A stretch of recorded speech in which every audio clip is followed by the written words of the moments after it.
Okay, so this is just kind of an overall mess. The audio/video recording that I used for my original presentation, I think was like called Audio Flick, because the other one that was recommended did not work. Finally got that one to work for the last presentation. I took, 20 different takes for this one. I finally felt like I got the perfect one. Went back a little while ago to rewatch it to make sure it was good before submitting it. It had no audio. It was just a 5-minute video of 2 PowerPoint slides. So I've been trying to re-record on this so I can get this turned in. Gonna just try to put this on each slide in the form of a YouTube video, and hopefully that works. So yeah, I did the last portion of the reading for feminist geography. The beginning part of my reading was various stories from a woman named Jeanette, and it covers various stories throughout her life.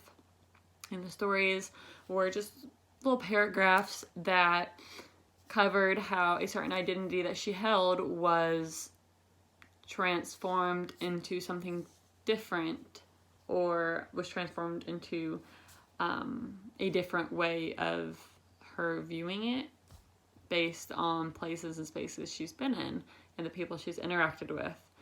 So a identity of being deaf is something that's, you realize that you're deaf, and you've been told that you're deaf since a very young age, and that has one meaning, but over time it develops a very deeper meaning based on the interactions you have with different people in different places.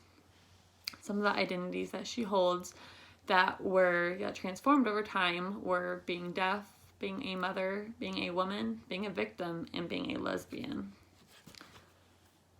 If I have time in this video, which I most likely won't, but I will try to cover or recap some of those stories to show how some of those identities were changed and formed over time.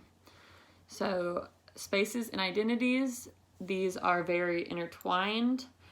They go both ways. So the identities that you hold, that again is, since birth,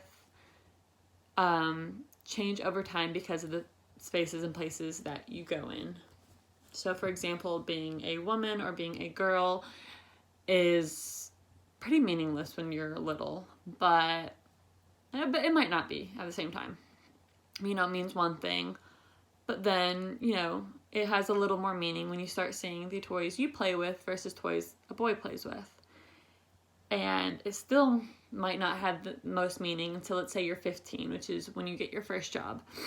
And the way you are treated and looked at and talked to starts forming the way you think about being a woman.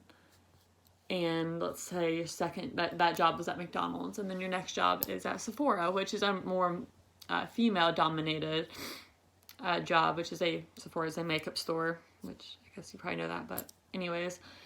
And then you start seeing that you're talked to a certain way there, and so you correlate that these people talk to you this way, or these people see you this way in this place versus this place, and it starts forming how you view your different identities. Just as, it goes the complete opposite way of the people who occupy a place forms that identity of that place. So we view, let's just use the example of Sephora again. We view that as a very feminine, or for me, kind of rude or judgy type place. It might not really be that, but when you go in there, when I have went in there, I feel like I get certain looks from the employees. Maybe my makeup's not as good enough, or whatever.